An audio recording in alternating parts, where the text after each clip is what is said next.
Hey, okay, this is Sunday, March the 29th. It is 3:47 in the evening, and I am about to do my review of my Sabbath study from yesterday, which was Exodus chapter 16. I'm actually going to be covering both yesterday's study and today's study in this review. So again, we're looking at understanding covenant language, which the language that brought us to this particular chapter was God saying, I will. One of the things I want to share about this chapter before we get deep into it is that this chapter actually made me go back to Exodus chapter 12 as a reference point. And so I want to do that first, even before we get in, because there was a lot of things that was happening in chapter 16, a lot of complaints that the Israelites was making. And to me, initially, reading over it, I'm like, this is unfounded. It just did not make sense to me. So let's go look at Exodus chapter 12 first. And we'll get these reference points in, and then we're going to dig into chapter 16. So, Exodus chapter 12, it'll be verse 38 and 39. This is what it says. A mixed multitude. Let's do 37. Start at 37. It says, Then the children of Israel journeyed from Ramses to Succoth, about 600,000 men on foot, besides children. A mixed multitude went up with them also, and flocks and herds, a great deal of livestock. And they baked unleavened cakes of dough which they had brought out of Egypt, for it was not leavened, because they were driven out of Egypt and could not wait, nor had they prepared provisions for themselves. All right. So it said in verse 38, I think it talked about how they had flocks and herds, right? So that would have been flocks of sheep and herds of goats. Now, one of the things that I looked up yesterday when I was considering everything that I was reading and the complaints that we'll be looking at that the Israelites were giving in chapter 16, the sheep, remember they have flocks of sheep, they produce milk, which is highly nutritious and widely used to make cheese, yogurt, and other dairy products. The female goats also produce milk, which is used for drinking, making cheese, yogurt, and soap. So just in the flocks that they had, flocks of sheep, flocks of goat, they had a food supply right there. I don't know about you guys, but I've had lamb before. My mom used to cook lamb a lot as our dinner. So we'd have lamb chops. I never had goat meat, but I've had goat cheese before. So anyway, verse 34 of Exodus chapter 12 talks about them when they were leaving out, and one of the things it said, verse 34, Exodus chapter 12, it says, So the people took their dough before it was leavened, having their kneading bowls bound up in their clothes on their shoulders. So when they left Egypt, they had their pots and pans with them. They had their bowls with them. They were moving, they were leaving, and they were not coming back. So they basically took everything. Verse 35 through 36. Check this out. Again, Exodus chapter 12.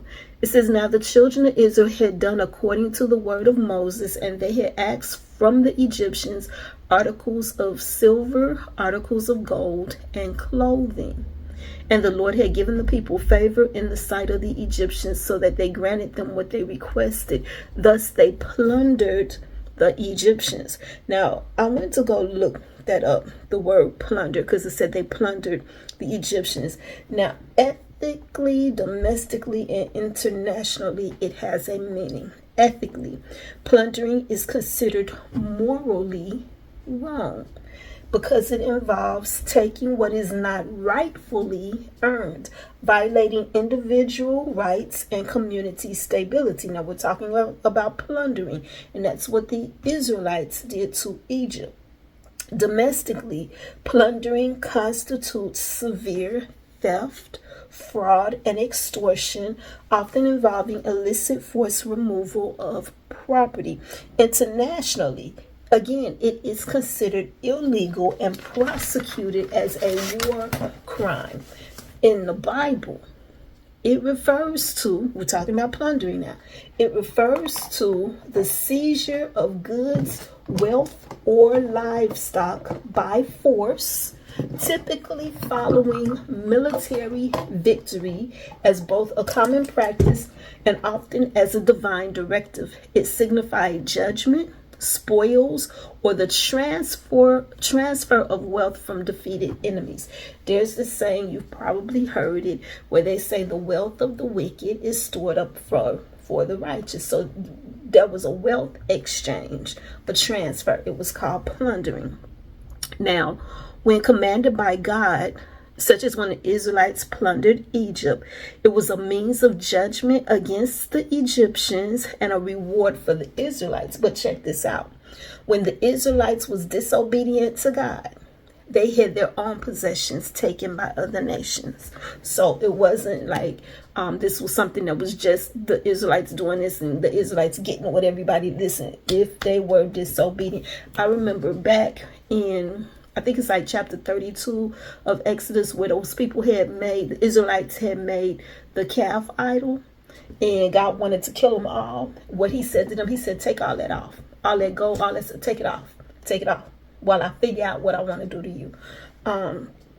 So when it says here that it was used as a means of judgment, I believe that plundering. So they plundered the Israelites, but here's something too. They plundered the Egyptians. They took clothing. They took silver. They took gold. Wouldn't you carry your pots and pans and whatever food you have lying around the house too? I'm just saying. Like your dry goods, and your fruits and vegetables that you might have had around the house. Would not you take those things too? So, anyway. Because I could not understand the complaining that they did, what they were complaining about. It kind of like, it just wasn't making sense to me. It wasn't measuring up. It wasn't adding up. The math was not mathing on that. So now I looked at all of this, the stuff that we looked at just now in Exodus chapter 12 as a foundation for what we're getting ready to look at in Exodus chapter 16. I looked at all of this because I wanted to see, did they really have what they said. We're going to look at this. We're going to look at this in Exodus chapter 16 verse 3. As a matter of fact, let's look at that now. Exodus chapter 16 verse 3, it says, and the children of Israel said to them, they were talking to, well, let me go back to verse 2. It says, then the whole congregation of the children of Israel complained against Moses and Aaron in the wilderness. Verse 3, and the children of Israel said to them, they said to Moses and Aaron, oh, that we had died by the hand of the Lord in the land of Egypt, when we sat by pots of meat and when we ate bread to the full. For you brought us into this wilderness to kill us, to kill this whole assembly with hunger. So,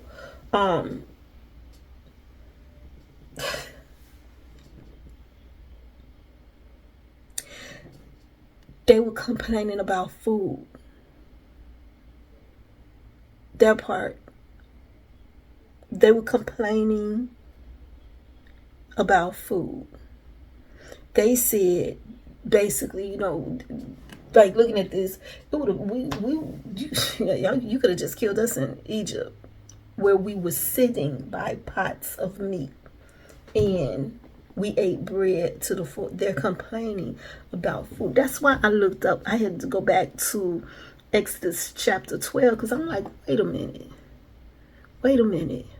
Like, they came out of Egypt with herds of goats and flocks of sheep. And we looked at the fact that the sheep and the goats both produce milk. And I know for a fact that you eat lamb meat, like, because I grew up having lamb chops. So that part, they had meat. I'm looking up, like, it's just trying to justify what they were saying, trying to justify their complaints. We looked at the fact that they had pots and pans with them, you know, their kneading bowls. They had all that stuff with them. They knew how to navigate cooking in that environment, because check this out. They did not have stoves like we have stoves today. They didn't have refrigerators like we have refrigerators today. They didn't even have bathrooms like we have bathrooms today. So they knew, like, they didn't have a flushable toilet. So they knew how to navigate that life. Now, if you would have took one of us and stuck us back in that situation, I could see complaining. I could see complaining them, because we would not know, like, we would not understand, like, yeah. So I promise y'all, as I was looking over this chapter today, and not only did I read the chapter, I put it on my Audible and had it playing. Well, not the Audible. I went to YouTube just to get the one chapter. And I had it playing over and over, because I'm like, what am I missing with this? So this morning when I went to go look at it again, I decided to Google it. I wanted to know that, because listen, I was really trying to understand what justified them to open their mouth and start complaining after they was, number one, set free from being slaves. No longer a slave, didn't even have to worry about the slave masters coming after them, because God destroyed all that. They were going to a place of their own. They were going to meet with their God. They had just got through experiencing the 10 plagues and seeing God's hand. Like, what justified that? I just was not understanding it. So we know in this chapter 16, it starts with them leaving this oasis called Elim. And did I pronounce it right? Elim? I think I'm pronouncing it right. And they were traveling through this wilderness of sin to get to Mount Sinai. And so total from Egypt to Mount Sinai was a 47-day trip. By this time of Exodus chapter 16, we're told that, because it said that, what did it say here? It says, they journeyed from Elim, and all the congregation of the children of Israel came to the wilderness of Sin, which is between Elim and Sinai, on the 15th day of the second month after they departed from the land of Egypt. Okay, so they had already traveled 31 days, basically, because they left Egypt on Nisan the 15th, and it was now Iyar the 15th day of the second month. The second month is the month of Iyar. So they still got now 16 more days to go. 16 more days. So they're in this wilderness, this desert region. And the first thing that I had to realize is that they left an oasis, the oasis of Elim. Exodus chapter 15 verse 27 lets us know about this oasis, that it had 70 palm trees and 12 springs of water. So they had like all this lushness around them, right? And they're leaving now to travel through this desert area. So I had to like it's a harsh region. I'm trying to picture this thing, right? It was some trees in this desert area. The tree that would have been there would have been called an acacia tree that would grow fine in that region. And so those trees, the wood from those trees could have been used for cooking. I'm just saying. But mostly it was a rocky, sparse area. It wasn't lush at all. Basically, it was just barren. So The next thing that I considered, once I realized you go from this lush area, this oasis, to this barren area, it's like maybe a shock, like where are you bringing us? Because they're going to a place that they had never been before. So they weren't familiar with it. Now Moses would have been kind of familiar, because he left that area with his father-in-law and everything to go to Egypt to bring them back. So he would have been a little bit more familiar with it. But the rest of them, all they ever knew was Egypt. So they probably felt some type of way leaving after having left Egypt and after having seen everything that happened with the Egyptians, and then to spend some time camped at Elim, where it's again an oasis type. They kind of like was feeling excited, for where they're going, but they did not expect the harshness of the wilderness of Zin. So the next thing I started considering was timing. And again, as I said, they left Egypt on the 15th of Nisan. They had their Red Sea experience where they crossed through the Red Sea, and then they watched the Red Sea close in on the Egyptians. They experienced this oasis. Exodus chapter 16 verse 1 lets us know that it is now 31 days later, Ayata 15. Exodus 19, which we're not there yet, but in Exodus 19, chapter 19, verse 1, they made it to Mount Sinai on Sivan the 1st. So they made it through all that. They made it on Sivan the 1st, which again was the 47 days from Egypt to Mount Sinai. So as I'm thinking about that, I realize that even today, we say some of the same things that they would have said then, which was this: are we there yet? Are we there yet? We're not there yet. Is it almost time? Like, are we almost there? And so as I began to consider that part, I began to think, okay, they're tired. They're tired. They're hungry. They're ready to just be done with the traveling. And I can actually understand that in a sense there's some things that my husband and I are dealing with right now, and like we're trying to hang in there, but we both are tired. Like, we're ready for this thing to just be done and over with. And we got to hang in there. We don't want to start complaining. And so this chapter is really standing out to me. Remember too that unlike today, when we take our trips, what do? We get in our cars, we get on trains, get on buses, get on airplanes, to take these various trips. And so the Israelites back then, they were walking. Cars did not even exist back then. They didn't have horses, and because that was a luxury type of animal. They didn't have that. So they're walking. They're walking with older people. They're walking with a bunch of kids of different ages. They're walking with animals. They got a bunch of animals. And so it's a lot. And then I had to think, so there was a short that I watched yesterday. I'm trying to think who it was.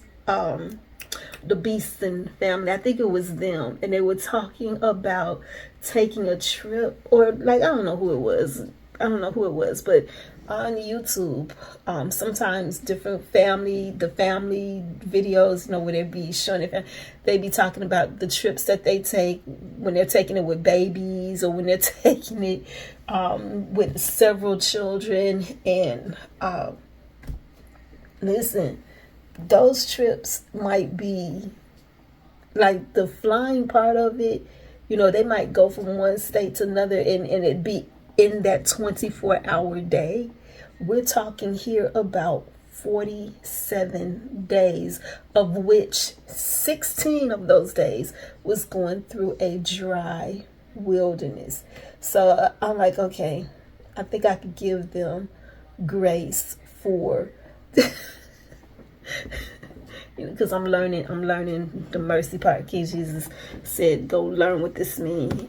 He said, "I desire mercy, not a sacrifice." So I'm still learning mercy, but it's a lot, and I had to think about it because I just could not understand, what they were saying or what they were for real complaining about, because they hid meat, they hid foods with them. Why are they complaining that they did not have anything? And who does this? Like, who will go and get a whole bunch of clothes and a whole bunch of money but not take food with you? Remember, they went and asked the Israelites for gold, for silver, for articles of clothing. So yeah, anyway,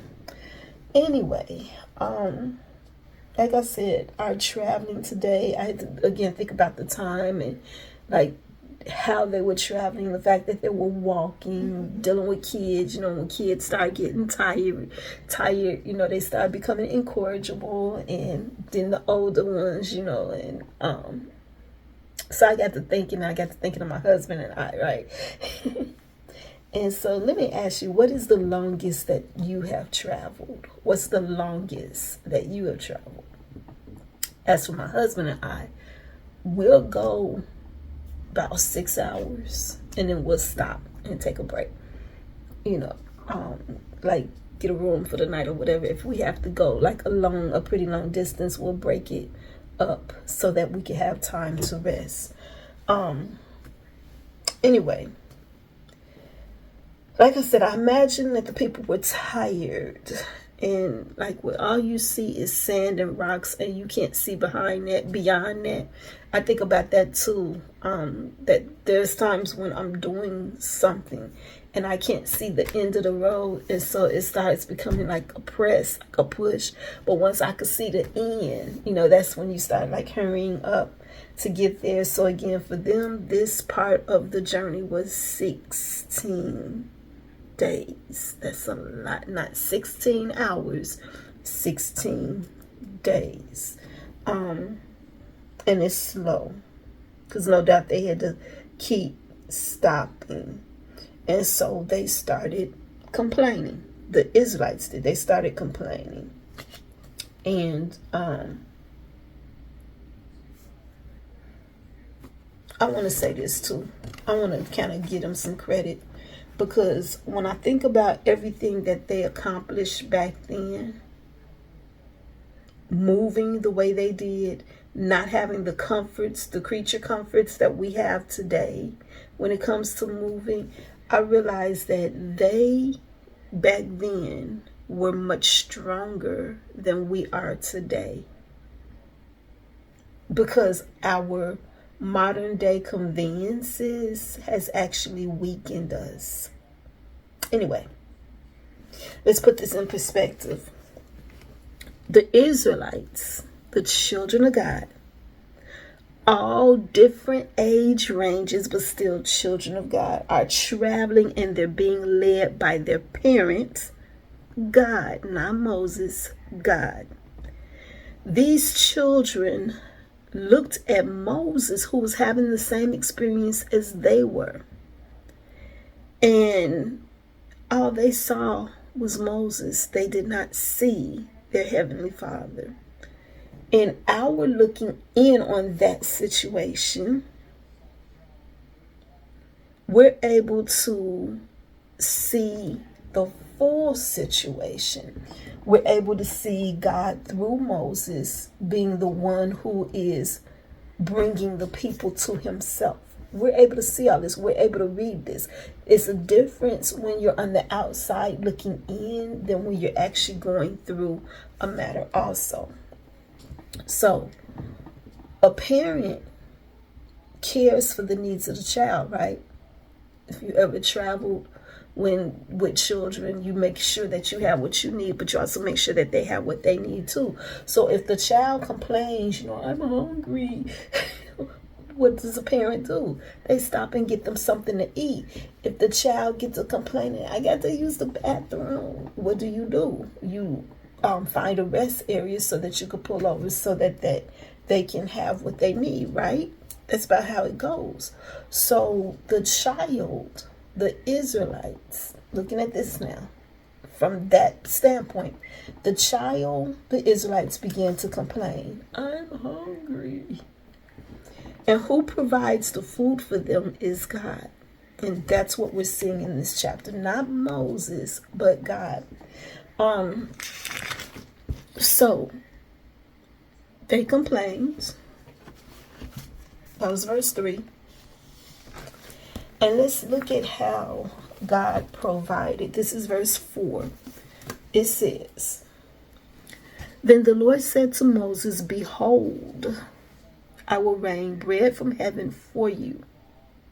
And the people shall go out and gather a certain quarter every day, that I may test them whether they will walk in my law or not.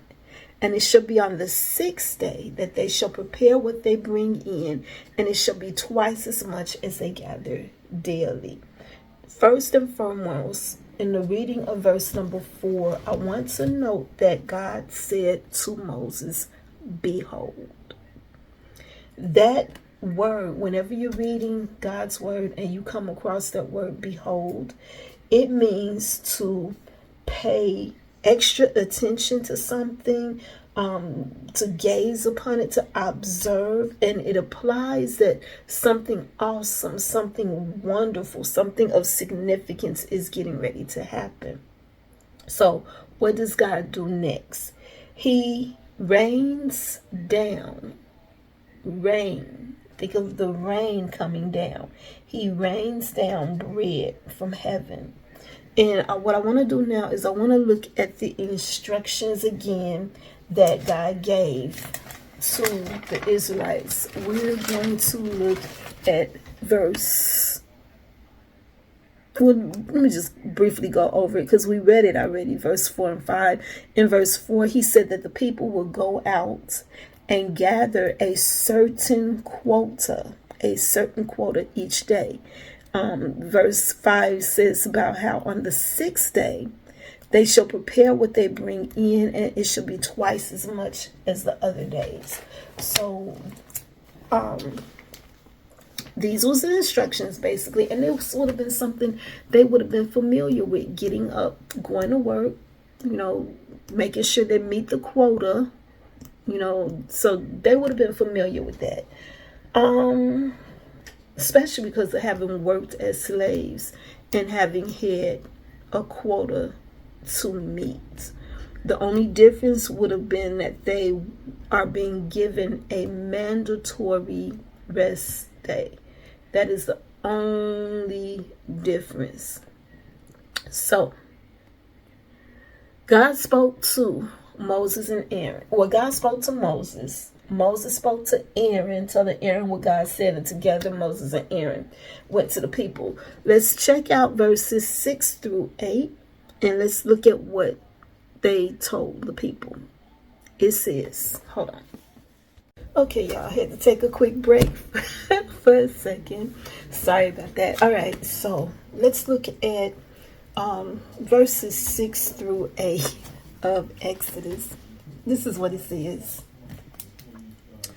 It says, Then Moses and Aaron said to all the children of Israel, At evening, that would have been 6 p.m., at evening you shall know that the Lord has brought you out of the land of Egypt. And in the morning, 6 a.m., you shall see the glory of the Lord, for he hears your complaints against the Lord. For it says, But what are we that you complain against us? Also Moses said, This shall be seen when the Lord gives you meat to eat in the evening, and in the morning bread to the full. For the Lord hears your complaints which you make against him.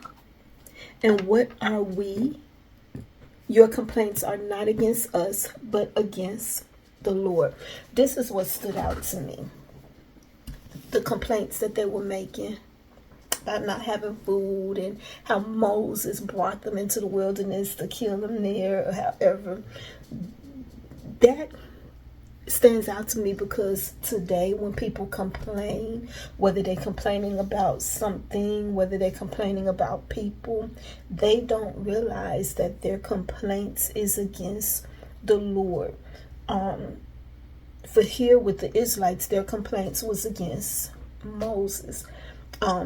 Today, our complaints, whether it's against one of the leaders, that's running this country, whether it's against maybe a boss at work, whatever that complaint is against, we try to justify our feelings and emotions regarding whatever the issue is. But at the end of the day, ultimately what this chapter is teaching us is that when we complain, our complaints is against God. And that falls in line with what we're told in Romans chapter 13 verse 1 through 4, where God says that every superior authority is placed in their positions by God. So the second thing that I was looking at, that I took a note of looking at these verses, verse 6 through 8, was that of timing. They were given bread in the morning and they were given meat in the evening. And I had to think about that for a second, because at first when I was looking at it, it kind of seemed off. But then I thought about it. I'm like, we eat cereals in the morning. We eat oatmeal, grits, cream of wheat, toast. Like those are all of that comes from grains. So he said he gives them bread in the AM in the morning, and in the evening meat. And I had to think about that too. I'm like, as long as I remember, we always had, whatever our meal was for dinner, there was always a meat with that meal. And so I got to wondering now, over the years, different ones, when they're doing their breakfast, they add meat to it. They could add bacon, sausage, to their breakfast. I'm not big on eating breakfast.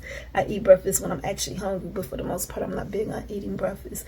But to look here in these verses and see that this was a standard that God set, when God said that he will rain bread from heaven.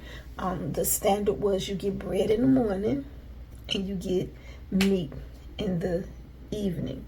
Now, check this out. Having learned the significance of circumcision on the 8th day, and how God knew all along when he told Abraham back then, they would not have known the things we know now, because we have the technology that we have today to be able to dig into stuff, look into it, and understand, like the science projects or whatever, where we get to figure stuff out. They didn't have that back then.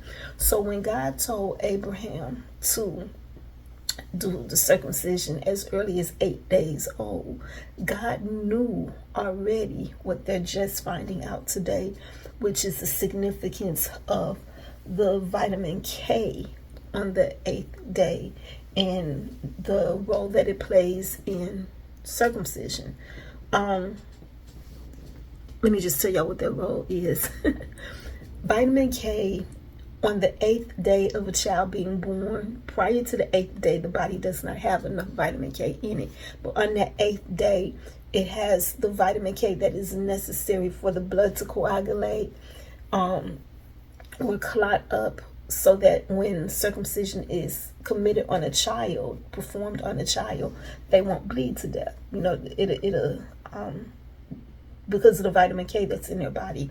And one of the things that I learned is that in our time, hospitals had been giving male babies shots, vitamin K shots. It was not an immunization thing. It was none of that. But this vitamin K, especially if it was necessary, especially if the parents wanted their child to be circumcised, because it was not enough vitamin K in their body. So they just gave them a boost of the vitamin K. So with that being the case, and knowing that God knew, because he's our creator, he knew what was going on in our bodies, and he knew all of that. And so I got to thinking about the fact that he gave the Israelites bread in the morning and meat in the evening. And I kind of feel that there is something significant to the timing of this. I don't know what, I didn't dig into it. I don't know what, but I'm looking at it, and when the Lord sees fit to cause me to dig even deeper into that, I'm looking forward to it in harmony with Jeremiah 33:3, where God says, ask of me and I'll show you great and unsearchable things. So imagine this. You're out in the open, and because remember, the Israelites was in the wilderness. So imagine you're out in the open, and like, say we're at some event, and then so check this out. I don't know if you saw it, but there's a movie called The Quiet Place, and I think it was part 1 where this family was at a baseball park. And one of the kids, I guess, was on the field playing the baseball, and then the rest of the family was in the stands cheering. And at the time that was happening, they all of a sudden looked up and they saw something happening in the sky that caught their attention, something unusual, like the way the clouds was moving or whatever, something that was unusual. Now, I mentioned that for this reason. Let's read verse 9 and 10. Verse 9, Exodus chapter 16. It says that Moses spoke to Aaron, say to all the congregation of the children of Israel, come near before the Lord, for he has heard your complaints. Verse 10. Now it came to pass, as Aaron spoke to the whole congregation of the children of Israel, that they looked toward the wilderness, and behold, the glory of the Lord appeared in the cloud. And so the best way to visualize that would be like, again, a movie Quiet Place, where while they were out on the baseball field, it's a nice day, they're out, and then all of a sudden they look up because something weird is happening with the clouds. And then of course there was that word behold. Again, it says behold, the glory of the Lord appeared in the clouds, and it spoke again, behold, that means or often applies to all wonder, or that something significant is getting ready to happen. So it says here, verse 11, and the Lord spoke to Moses, saying, verse 12, I have heard the complaints of the children of Israel. Speak to them, saying, at twilight you shall eat meat. Twilight, that would have been 6 p.m. At twilight you shall eat meat, and in the morning you shall be filled with bread, and you shall know that I am the Lord your God. That part where it said you should know that I am the Lord your God, this goes deeper than it just being a faith that was handed down to you from your family. My mama believed, my daddy believed, or my mama's mama believed, or my daddy's mama believed, and so I believe. It goes deeper than that. This is not that. This is your own personal experience. He said, and you should know, you shall know that I am the Lord your God. So, like I said, it's your own personal experience. It's that I know that I know that I know. Have you ever heard of that? I know that I know that I know. It's when you have your own experience, your own moment where there was a time where you might have enjoyed listening to the testimonies of others, but now you have your own testimony of why you know something, and your testimony is just as powerful to share, to the point that now others are listening to your testimony also, and drawing encouragement from what you share. God said, you shall know that I am the Lord your God. So that part too, it's not your mama's God, not your daddy's God. Remember, when Moses first appeared to them, to the Israelites, or showed up to the Israelites and was telling them everything, he said, the God of Abraham, Isaac, and Jacob. Where is it? Where is it? I think it's verse 4. I think it's chapter 4. Yeah, so here it is. So this is chapter 4 of Exodus, starting at verse 1. Remember, God had called Moses to go and speak to the people, let them know that he's bringing them out. So Moses answered and said, but suppose they will not believe me or listen to my voice. Suppose they say, the Lord has not appeared to you. So the Lord said to him, what is that in your hand? He said, a rod. And he said, cast it down on the ground. Cast it on the ground. So he cast it on the ground, and it became a serpent, and Moses fled from it. Then the Lord said to Moses, reach out your hand and take it by the tail. And he reached out his hand and caught it, and it became a rod in his hand, that they may believe that the Lord God of their fathers, the God of Abraham, the God of Isaac, the God of Jacob, has appeared to you. Well, at this point here in Exodus chapter 16, it's no longer the Lord God of their fathers. He's now the Lord your God. That part. So it's personal, very personal.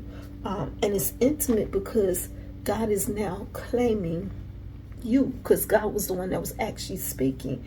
And so he's saying this to his people. And it takes me back to my weekday studies in Leviticus chapter 26. It was verse 9. One of the references for verse 9 was Exodus chapter 2, verse 25. And in that verse, God acknowledged his people, saying, and he said that I am the Lord, your God. But he acknowledged them. And so that's what this is doing here in this verse, where he says, you shall know that I am the Lord your God. And how about this? When God acknowledges us, it means that his face is turned towards us. He sees us. He cares about us. He cares about our well-being. He provides for us. He protects us. And how we show appreciation for that is through being obedient. So here in Exodus chapter 16, verse 13 and 14, I want to read that because here God is now showing up. He is, first of all, he is I am. He's the great I am. He is Yahweh. He is his word that goes forth from his mouth will not return to him void. So he made a promise. He said, I will rain on you bread. And so let's look at verse 13 and 14. It says, so it was that quails came up at evening and covered the camp. And in the morning the dew lay all around the camp. And when the layer of dew lifted, and when the layer of dew lifted there on the surface of the wilderness was a small round substance as fine as frost on the ground. So when the children of Israel saw it, they said to one another, what is it? For they did not know what it was. So here God is showing up. He showed up for his people as a provider, and he provided meat for them just like he said. And that part, the fact that he even said that he would do that. He said, behold, I will rain bread from heaven for you. That is covenant language, as I said earlier. In verse 4, when God said that, going back again to my weekday study, the very first blessing that I picked up when I was studying Leviticus chapter 26, verse 4, the very first blessing is that God would give the rain in its season. God will give the rain in its season. But we also learned that just like he give it, he will withhold it. And that's 2 Chronicles chapter 7 verse 13, where God said, if I shut up the heavens so that it does not rain. And then he goes on to tell us in verse 14 what it is that we would need to do in order to turn that back around so that we are getting the rain.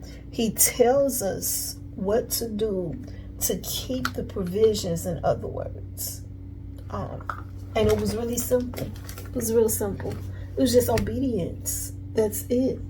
So God sends the manna because, number one, he's a good God. Number two, let's see what I have here. He's a covenant keeping God. He's a good God, but he's a covenant keeping God because he said that he would do it. So he did. Remember, he said in Isaiah 55:11, so my word that go forth from my mouth will not return void. So when the Israelites saw this manna, they did not know what it was because they had never seen it, anything like that before. Remember that word, behold, that God was getting ready to do something that was awesome.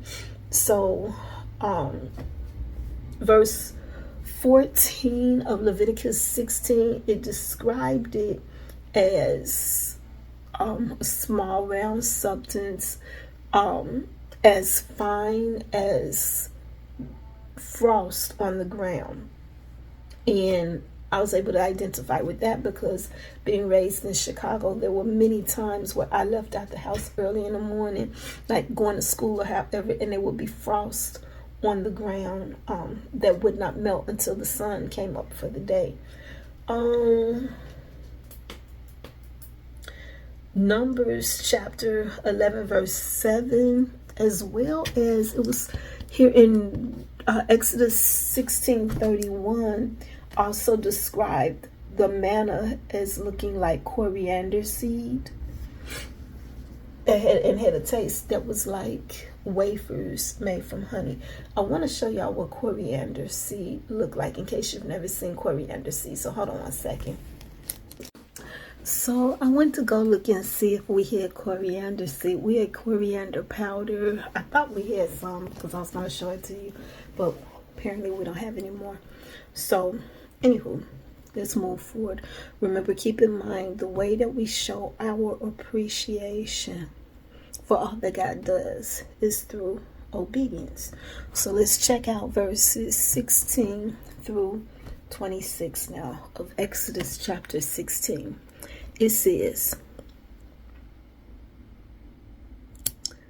this is the thing which the Lord has commanded. So this is Moses talking to the people now, because they didn't know like what that was that they were looking at. And so Moses says to them, this is the bread which the Lord has given you to eat. It says, this is the thing which the Lord has commanded. Let every man gather it according to each one's need, 1 omer for each person. And remember, a omer is a measurement for like grains and wheats. That was the measurement back in the day. And so when they counted, they had to make sure that they only picked up 1 omer for each person, according to the number of persons. Let every man take for those who are in his tent. Then the children of Israel did so, and gathered, some more, some less. So when they measured it by omers, he who gathered much had nothing left over, and he who gathered little had no lack. It says, every man had gathered according to each one's need. And Moses said, let no one leave any of it till morning. Notwithstanding, they did not heed Moses, which meant that they were hard-headed. They didn't listen. It says, but some of them left part of it until morning, and it bred worms and stank. And Moses was angry with them. I would have been angry too because I do not like worms. or because worms, it makes me think of maggots, like flies. It said it bred worms and stank. So anyway, verse 21 says, so they gathered it every morning, every man according to his need. And when the sun became hot, it melted. So it was on the 6th day that they gathered twice as much bread, 2 omers for each one, and all the rulers of the congregation came and told Moses. Then he said to them, "This is what the Lord has said. Tomorrow is a Sabbath rest, a holy Sabbath to the Lord. Bake what you will bake today, boil what you will boil, and lay up for yourselves all that remains to be kept until morning." So they laid it up till morning as Moses commanded, and it did not stink, and nor were there any worms in it.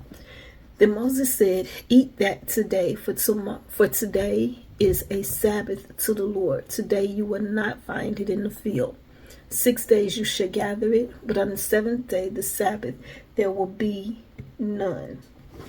Now, this that happened, actually, I should have kept reading. Let me keep reading verse 27 and 28. So it says, "Now it happened that some of the people went out on the 7th day to gather, but they found none. And the Lord said to Moses, 'How long will you refuse to keep my commandments and my law?'" So that part. So this is a key example of how people just don't listen. And I need to be honest and not just say people. I need to say myself too, because as I was reading over this, I was thinking about how many times as my husband asked me, like in the garden, has he asked me to do something and I went and did something else. I would do whatever I was asked, but I also go and do something else. So I realized, like, looking at this and looking at how frustrated that made God, to the point that he said, "How long do you refuse to keep my commandments and laws?"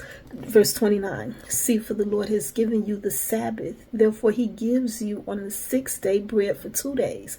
Let every man remain in his place. Let no man go out of his place on the 7th day." It says, so the people rested on the 7th day. But yeah, we need to work on that, y'all. We need to, I'm saying me. We need to work on that. This is something that is serious. Because God had already told them. But how about something else too that I don't want to miss out on? I don't want to miss out on the fact of sharing that this is the very first time that the Sabbath was mentioned to the people. They're practicing the Sabbath was mentioned. This was the very first time. Prior to this, they were not doing the Sabbath. This is the first time in the Bible where Sabbath is mentioned. Now, you have some people that hear stuff like this or hear God's word or hear you saying, that you need to, like, watch your mouth or however. And they'll be like, "You know what? It ain't even that serious." Have you ever heard that? Have you ever heard a person say it ain't even that serious? Well, let me show you something, because this thing really is serious. And it's placed in God's word for us as an example for us so that we don't repeat their behaviors. But let me show you how serious this is. So this is 2 Kings chapter 17. And this will be verses 13 through 23. Okay, so let me say this real quick. I'm struggling.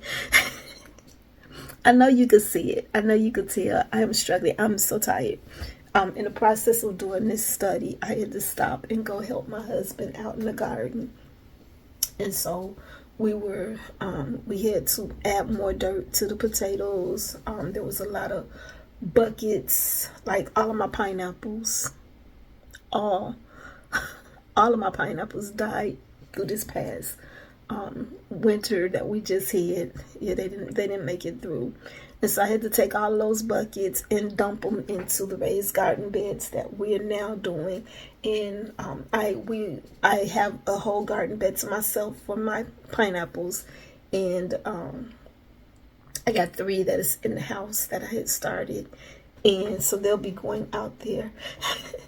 They'll be going out there in the dirt. But yeah, when you're moving buckets of dirt and yeah, it's a lot. So I'm very tired. So I am fidgeting.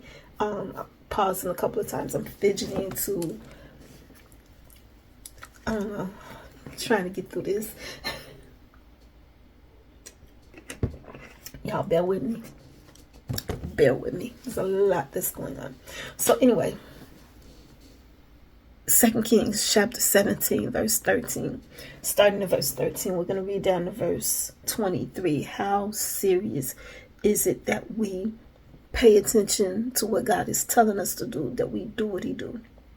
It says, 2 Kings 17, verse 13 says, Yet the Lord testified against Israel and against Judah, against Israel and against the Jews, against Judah, by all of his prophets, every seer, saying, Turn from your evil ways and keep my commandments and my statutes according to all the law which I commanded your fathers and which I sent to you by my servants the prophets.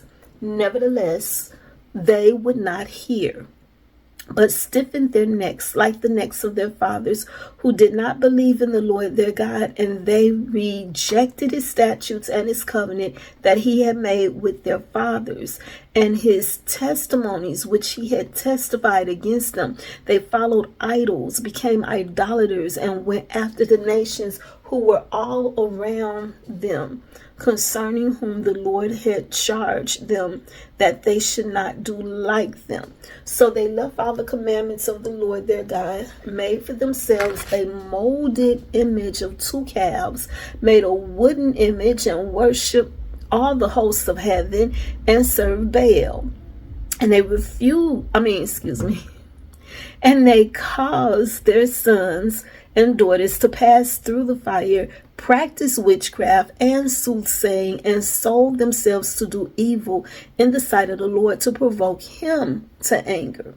Therefore the Lord was very angry with Israel and removed them from his sight. There was none left but the tribe of Judah alone, which is the Jews.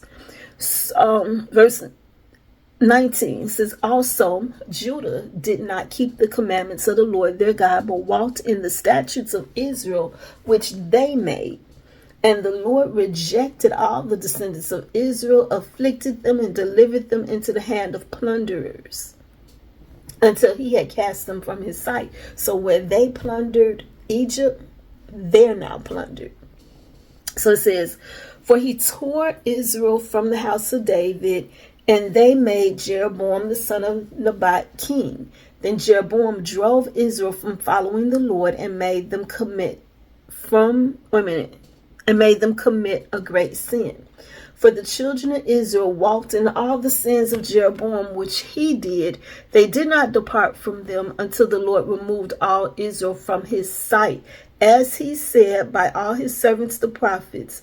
So Israel was carried away from their own land to Assyria, as it is to this day.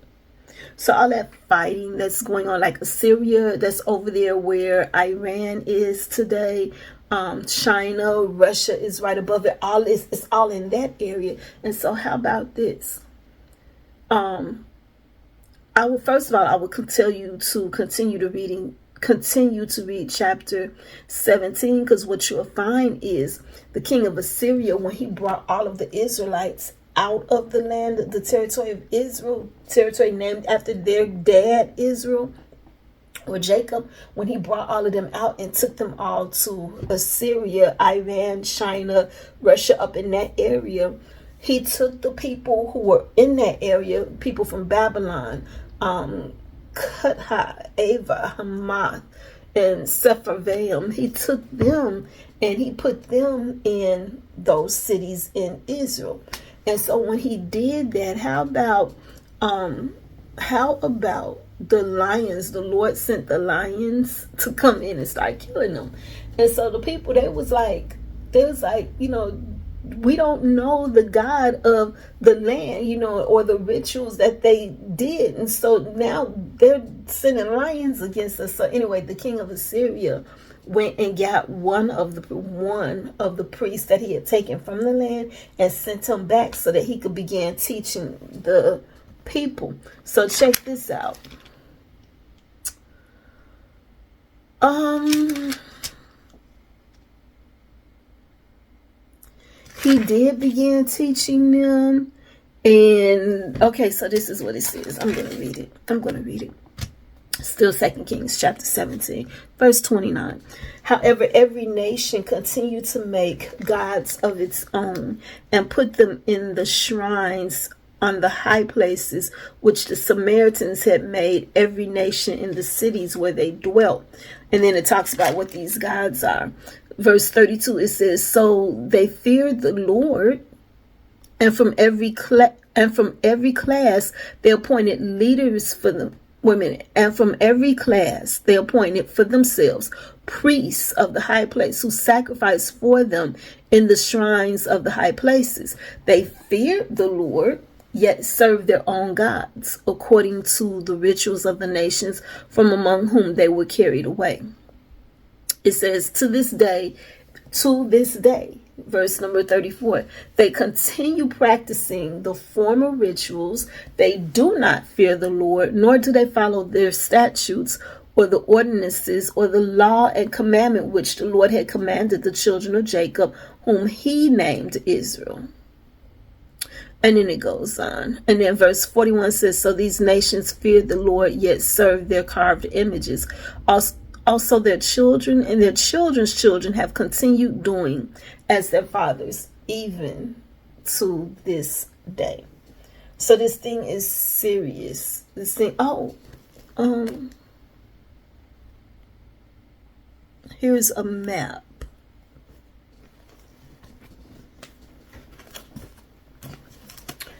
I don't know if you can see this map, but here's a map. And this is Assyria, and this is the area. Israel was all down up in here. And when the king of Assyria conquered all that, he brought all those people and he brought them over here to Assyria. And so all of this area here, this would be where this will be where Iran is, where China is, where Russia would be, like up here somewhere. But yeah, that's where they were brought, right there. So that's Assyria right there. And that's Babylonia right here. That area right there. So anyway, all I know is I don't want that outcome. That's all I know. I don't want that outcome. In this chapter here, chapter 16 of Exodus, regarding the covenant language that caused me to look at this chapter again, we see God's covenant promise to provide for the needs of his people. And we know that Yahweh Jireh, or Jehovah Jireh, if you're saying it in English, he provided bread in the morning. He made sure that they had meat in the evening. He also gave them a double portion the day before Sabbath. On day 6, he gave them a double portion because on day 7, nothing was being provided. So therefore we see the institution of the first Sabbath.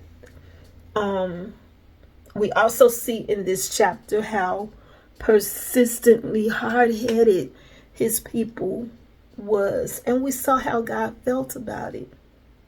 So again, one of the things that we need to take to heart when it comes to this chapter is that we need to pay better attention today. If we find ourselves doing that, we need to pay better attention today, because again, God is the same. He's the same yesterday, today, and forever. And how we show our respect and appreciation to God for everything that he's done for us is to be obedient. All I know is I don't want to be one of those of whom King Jesus said, "Depart from me, I don't know you." Remember in Matthew chapter 7, verse 21 through 23, where he talked about those who was like, did we not prophesy in your name? Did we not cast out demons in your name? Did we not perform many wonders in your name? And Jesus said to them, I don't know you. He said, he who does the will of my Father is the one who will enter into the kingdom of heaven. And so that part, I'm going to end here because, the struggle is real. I need to stop. I need to take a nap. But, if you are one given to complain, a long time ago, I used to be a complainer. A long time ago. And I can honestly tell you that it is this chapter that caused me to stop complaining about things. Because that's what you see here. And later on in our studies, you're going to see where God outright says that he hates that. He hates that. So if you are one who is given to complaining, I would encourage you to go back and read over this chapter and see what God said about that. A lot of times, like I said, we like to justify ourselves when we complain, and we like to think in our mind that we're complaining about a specific issue or a specific person. But God said, your complaints is against me. So let's start paying attention to this stuff, you guys, because like I said, I don't want to get all the way to the finish line only to hear King Jesus say to me, I don't know you. I don't want that. And I don't think that you want that either. So thank you for watching. Keep me in your prayers. There's a lot going on, a lot that is pulling energy from me. I'm taking vitamins, like if you can see all the vitamins that I'm taking. Whew. But keep me in your prayers. Thank you for watching, and y'all have a blessed rest of y'all day.